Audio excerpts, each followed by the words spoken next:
Hey everyone, Tokyo Joe here, coming at you live from Tokyo Midtown, Tokyo Town, the land of Japan.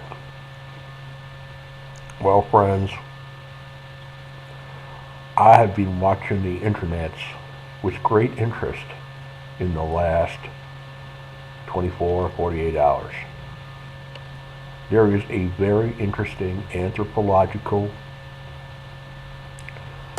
issue arising from these videos from other gaijins vlogging about Japan. It is most interesting, and for those of you interested in studying the kind of people attracted to coming to Japan, this is the most interesting anthropological study that you could observe over the internet and hear right here on the YouTube. Although, if you ain't familiar with the YouTube, just go to the Google, www.thevloggingdouchebag.com, and type in the following, and you will see what I'm talking about. And that, my friends, is my first hater, the vlogging gaijin, DHEVLOGGINGGAIJIN, the vlogging, VLOGGING gaijin, all one word, friends. My first hater, HATER. And you will see the video, friends. This is very interesting. And be sure to watch his other video called Racism in Japan and a Cake. That's right, you heard me. Racism in Japan and CAKE, stuff you eat, right? And watch my observation of that video on my channel here by clicking on the bit at the top which says the Tokyo Forum, and then find the video, friends, called Low Rent Douchebag Gaijins, right?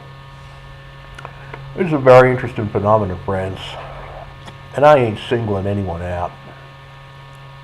I'm talking about a general trend here, and this is just one evidence of it. One little piece of evidence of what's happening, friends. In the last 5-10 years, I have noticed that anyone wants to come to Japan and live the dream life they always wanted in Tokyo Town. And if I could make an observation, I would say that a lot of people come over here and they're struggling. They're struggling to survive. They're struggling to teach the English, even the native speakers, not just this guy, who ain't a native speaker, by the way, obviously. But there are a lot of people coming over and struggling. Now, of course, there's a lot of people who come over just for a week or so, and they're living the high life. I mean, hey, if you want to live the high life, friends, you can rent a hotel room in Japan, here in Tokyo Midtown or Roppongi Hills, or up there in the Park Hyatt Hotel in Shinjuku, as featured in Lost in Translation. And by the way, friends, please see my other video where I review the film. Part 1 is up, parts 2, 3, and 4 are in production. I promise I will get them to you. It will be a total of a 1-hour review of Lost in Translation. The first 15 minutes are up already. So you can see there are people who come for a week or so to live like Bob Harris.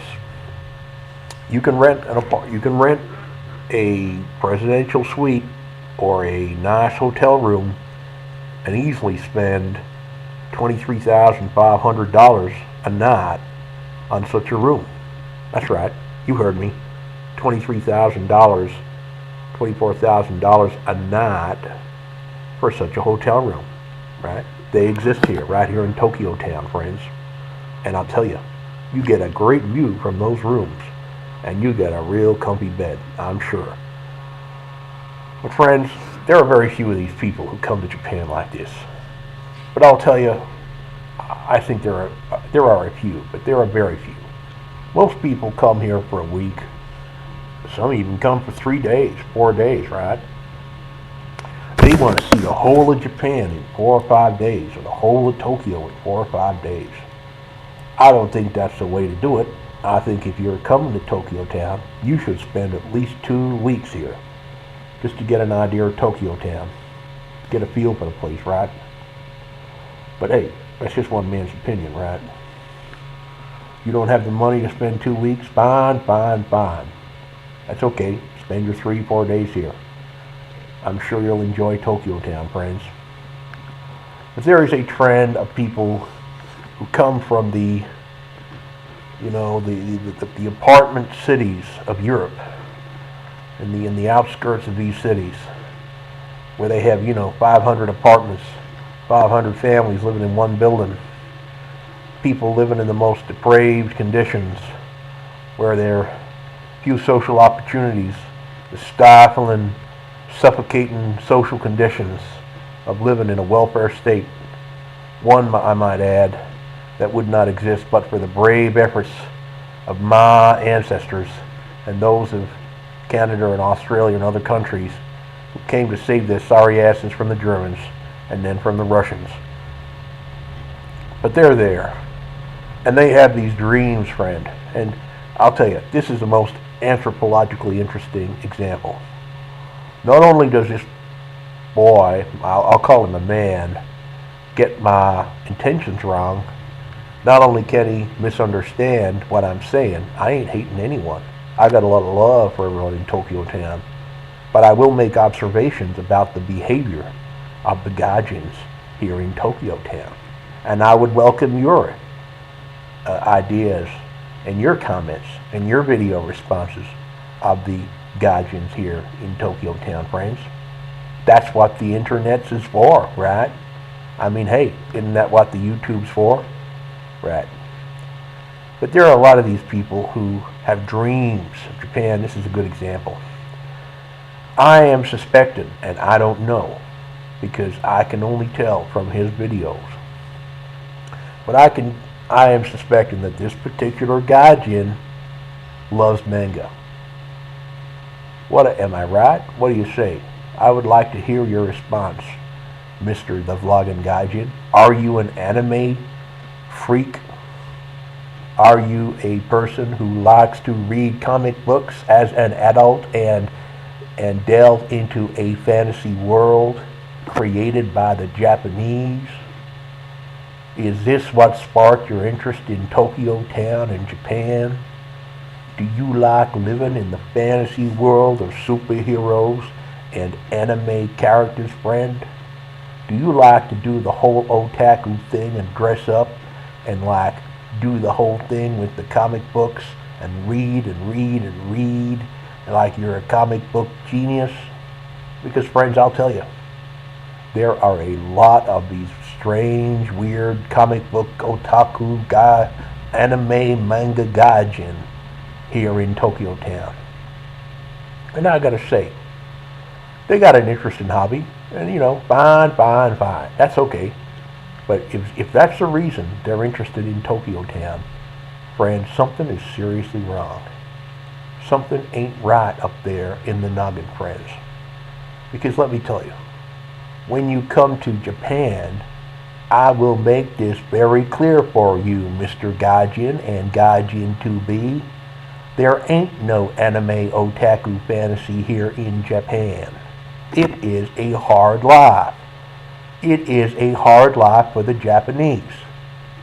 So what do you think your chances are with your Bachelor of Arts degree in bullshit from Bullshit University? What do you think your chances are with your comic book reading skills when there are 1 million manga artists here already who are 100 times better than you? I'll tell you something. Your chances ain't worth a duck's fart, friends. That's the reality. I know it hurts, it's painful, but it's necessary you be told. Someone's got to tell you, friends. So, before you come to Japan, you need to understand that it is not easy for people like you. And it's not easy for the rest of us here with real jobs and real careers and real lives when a whole bunch of pimply-faced anime crazy GAIJINs come over and spoil it.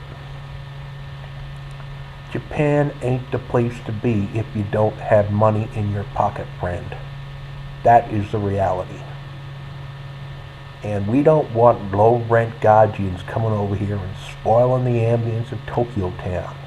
And if we don't want that, what do you think the Japanese are thinking? Think about that, friends.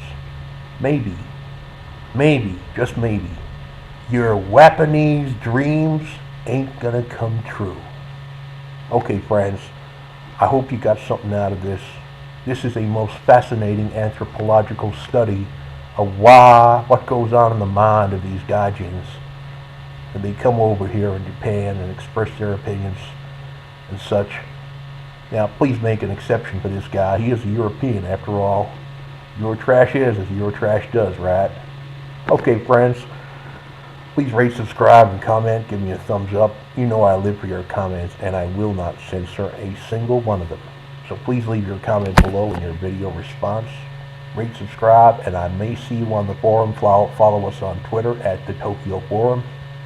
What do you think of this interesting anthropological evidence, friends? It is fascinating, that is for sure. Okay, friends, bye for now.